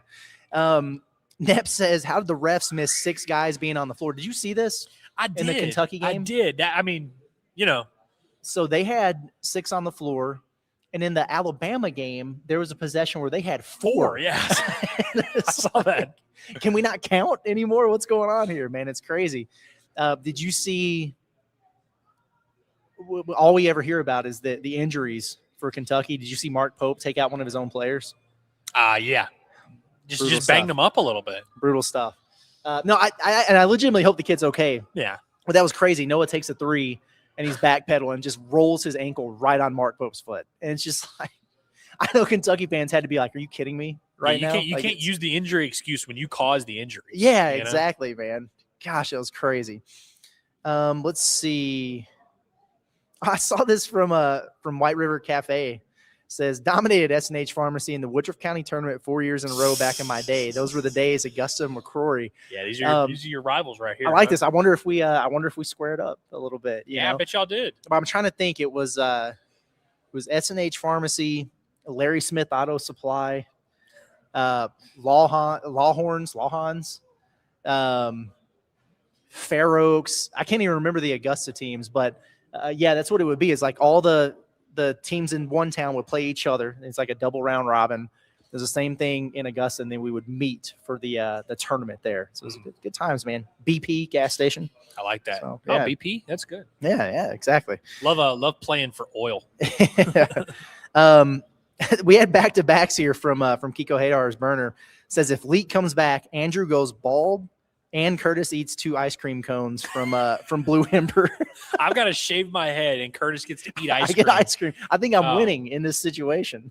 Yeah, Daryl was very disgruntled in the chat today, and he was disgruntled about that too. He thinks Leak is coming back, which obviously, listen, we would all love. I think Leak actually has an offer, free Blue Ember if he does come back. It would take something weird to happen for Leak to come back, and frankly, I would just prefer things go according to plan. Arkansas goes to the Elite Eight or whatever, and he just goes on and makes a lot of money playing pro basketball. I'm cool with that. Well, we're working on it. Okay, we're working on it. So just give us a little bit of time here, and we'll see what happens. But here's what kills me is when it's just so we have to live in one world or the other, right? And the answer is always somewhere in between. It always is. So people who are like definitively doing the thing right now where he's back, no, he's not. He's gone. No, he's not. We don't know. He's literally right on the border of where he wants to be. So this is a decision that he's going to have to make. His preference is to go to the NBA next year. Yeah. John Calipari's preference is for him to go to the NBA next year. So when you look at it, you can feel the lean, but his stock has to be where he wants it to be for him to go. Look at all the mock drafts you want to. It's going to be all about the feedback that him and his camp are getting from the NBA. He's going to test the waters, right? Like, I don't think that's a controversial thing. He's probably going to test the waters and go through the process and work out for teams and probably get a combine. He would get a combine invite, and it's going to be a waiting game at that point. That's best case scenario. It's either that or he just declares and goes. Yeah. And that's kind of where we're at. And you got to look at it like, okay, well, he's a projected second round pick. Well, where? Because I saw one a couple days ago that had him at 32, right? Well, can his stock not go up if he continues to perform well the rest of the season? Can it not go down if he performs poorly? What about if we have all those guys like we did this past year who are looking at it maybe the same way that Leak would be and say, well, this is a really loaded draft. Next year sucks, man. So if I come back to school, I could go higher next year. But if you have – and there was like 8 to 10 of those guys in that situation last year. If that happens again this year, all of a sudden he's 22 on the mock board. So there's so many variables at play here. It's undecided right now. I wouldn't call it a coin flip. I would say the lean is for him to be in the NBA next year. But we're just going to have to kind of wait it out a little bit. Well, and I think a lot of people see, you see someone like, let's say, like where was Thero drafted last year? 38 or something like that? Yeah, he wound up going lower than I thought he would. Yeah, and so it's like you look at that and you say, okay, well, if you're the 38th overall pick, you're signing for, a couple mil or whatever it is, you could probably make more in college basketball. So why would you come back? What you're forgetting about that is that getting drafted 38th overall, you're playing in the National Basketball Association, which every single one of these guys, that is what they want to do. That is their goal. That is their dream. That is what they have spent their entire lives wanting to do. Now, they do, also want to make money. They also want to be famous. They also want to win a national championship or whatever. But, like, playing in the NBA is something that if you have an opportunity to do, you do. And so even if you are drafted 38th and you say, oh, well, you could maybe make more money if you NIL, da-da-da. I think it's going to be tough for any of these guys to turn down playing in the NBA if they know they can do it. And even if it is a two-way contract, even if it is, you're spitting some time in the G League, I think it's going to be hard for someone like Malik Thomas, who came to Arkansas planning to be here for 1 year and then to go play in the NBA. If he finishes his year at Arkansas and he has a chance to play in the NBA, I have a hard time believing he's going to say no to that. Yeah, I do too. And you also there's like another side of the coin that he has to think about here too, because that's a lot of the conversation. Well, if you just come back for your sophomore season, then you'll be a guaranteed first round pick. Not a true statement. How's that worked out for Carter Knox? Right. You know what I mean? And that's not just because of his injury. That draft stock plummeted before that. It hasn't worked out for like Pettiford. He could have gone late first, early second, and came back to school. And that's he's gonna be back in college next year. It's worked out for some people like Yaxel. Otega Owe he came back to school and is playing good basketball, and he's not going to get drafted. Right. When you're older, if you're a year older, you better be way better. And I mean way better. And Malik certainly could be one of those guys. Like I'm certainly not underrating his ability to make that happen. But coming back to school is actually one of the biggest risks you can make as a draft prospect in any sport. That's true. And then NBA franchises don't necessarily always view it that way.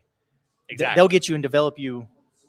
That's why they have the G League and everything else, if that's something they wanted to do. I think Leak is a better player than that. But yeah, it's there's a lot that goes into it for sure. I hope he comes back. I hope Billy comes back. I'm with you though, where it cracks me up how many people feel so definitively about something that is not determined in any way, shape, or form. Sure. Yeah, Javoni said that he's a second round pick, so it's it's so he's back at school. He might as well go ahead and meet with the registrar's office. Yeah, sign up for those classes, man.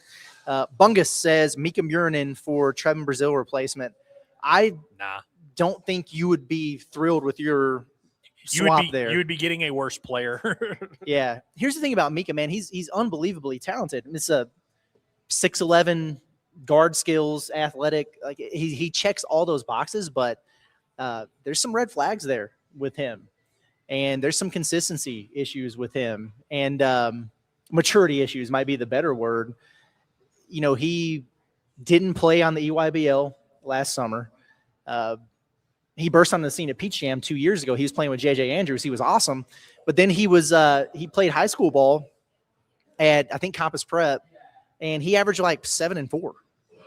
You know, his junior year of high school. Then he doesn't play on the EYBL. He looks good in the World Cup thing, the Euro Cup, and he's playing with like Lauri Markkanen and guys like that. And it's like, oh, wow, there might really be something here. Then he doesn't come back to school for his senior year of high school. He signs with a pro club and barely plays, and now he's not even on the team. So, yeah he's going to go college, but I mean, I would not expect him to come and provide you with anywhere near the production that Trevor Brazil did right away. Does he have a higher upside? Absolutely. Is he more skilled? Probably. But I mean, is he going to go from averaging 7 and 4 at Campus Prep to coming and giving you 12 and 8 in the SEC like TB? I don't know. So I would love to have him, but you would need a lot of backup in that. Like you would need to go out and get multiple guys to kind of prepare for if he's not ready to roll. He needs to be in addition to some other guys for sure, I think, at least. This was interesting from William F. Pig. Says, Curtis, who would win, last year's team in March or this year's team right now? This year's team would smoke them. I feel pretty confident. Not smoke, but they would probably beat them by like 8 or 10. In my humble opinion. You think about last year's team in March, did not have a Duthero. Obviously didn't have Boogie Fland either, although he played a little bit, whatever. I actually think those guys playing would actually affect the rhythm more than anything else. I don't know. I don't think last year's team's front court is better than this year's front court, probably, but like they wouldn't really be able to like would Jonas Adu go for 28 and 12 on this year's Arkansas team? I mean, maybe he would, but like what was the most he scored in a game last year? 16 or something like that? I remember he had a big game against Mississippi State, and he had a pretty big game against Kansas. I don't know if he had a ton there. I think he scored 20 on Mississippi State. I don't think him and Trevin last year would like just completely dominate the matchup so much so that they outscore Arkansas. Right. Trevin this year better than Trevin last year. And Billy this year better than Billy last year. Yeah. DJ last year being the lead guard compared to Acuff, like that's a mismatch. You know what I mean? Like I think this year's team would probably beat them. Not like they wouldn't whip their ass, but like I think they'd win a 7-game series in 6. Yeah. Yeah. Is that fair? Or am I underselling this year's team? I don't know. I mean, a 7-game series is tough because it's just like a very like, then you're talking about like adjustments and like there would be multiple ways to play it out. It's the same coach. It is the same coach. That's where my head went. Where I'm like, what would that even like look like? Like, would there be a difference between whatever? I don't know, but no. I think this year's team, I'd take them pretty comfortably. Do you like this from Nep? Says, I want at least 6 3-point attempts from Leak tonight. At least. Dude, okay. I was looking at his game log earlier.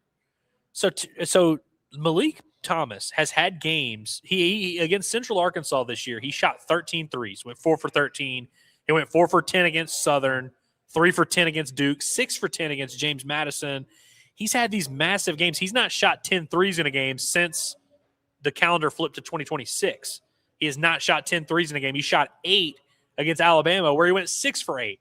Went 3 for 8 against Mississippi State, but he's also had an 0 for 1 in there. He went 0 for 2 against Florida. He went 2 for 3 against LSU. He went 0 for 4 against OU. He went 1 for 4 against LSU. His volume is just all over the place, where some days he's just like, hey, I'm a threat. And usually if he makes his first or second 3, he kind of knows. He's like, all right, I can take a few today. I don't want to see any more of these 0 for 1, 1 for 2, 2 for 3. I want him to get minimum 5 every game. Has to. And I think I would be okay with him getting 10+ in a few of these games down the stretch. Yeah, he's over 40% on the year. I think he's over 46% in SEC play. Like you got to let it eat a little bit, Let's see. A couple more here from Razorback Stress says, I was at the Blake Griffin game as well. Didn't that team beat number 1 Texas the week before. They beat them. I think it was the week after that they beat them. But they beat those two teams, within a week or so of each other, and then they were barely heard from again. So yeah, that was a vintage Pelfrey squad. Shout out to Courtney Fortson, by the way. I absolutely loved watching Courtney Fortson play some basketball. He would shoot about 35% from the floor, but he was. You want to talk about a real triple-double threat, Curtis? That's the last real triple-double threat Arkansas's had. Yeah.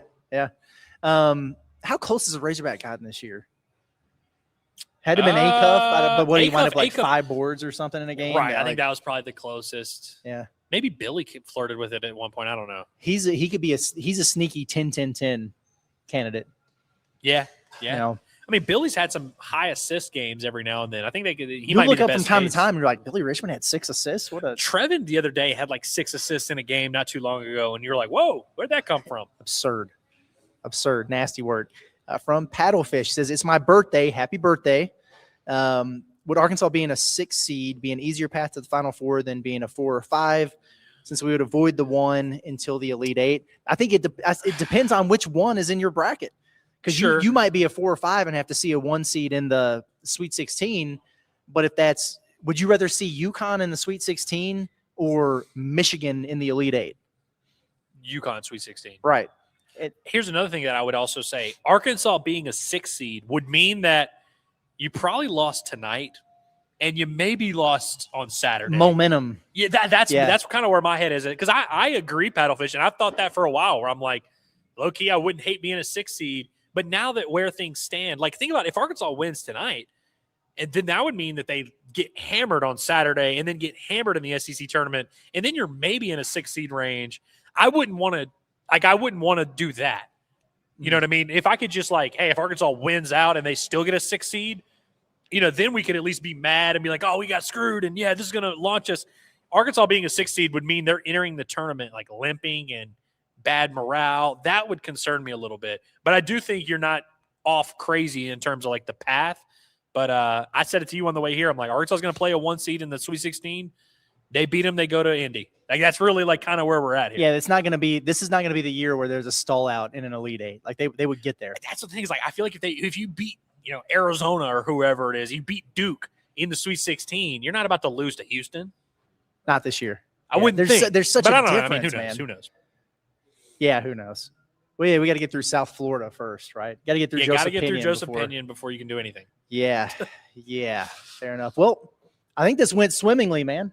Yeah, it did. I didn't even realize. Usually I'm looking at – sometimes when we have shows where I'm I don't know if we're super we're going to have it. I'm looking at the clock and I'm like, oh, crap, we got to get to an hour and a half somehow. We're at hour 38 and we could keep rolling, man. We could keep cruising. Yeah, we crushed this for sure. This is a lot of fun, man. And as always, appreciate Blue Ember. I mean, just tremendous vibes here. Tremendous food, tremendous people. Got the Christian rock anthems playing, Yeah. Just good stuff. I think I heard Creed and Nickelback when we were setting up. I did hear Creed when we were setting up. That is right. That is right. But yeah, man, excited for tonight. And just a few hours before we play some basketball. Yeah, no, that's true. I was telling Michelle before I left, I was like, I will probably kind of break down and get out of here pretty quick because we gotta get to Bud Walton Arena, pretty soon.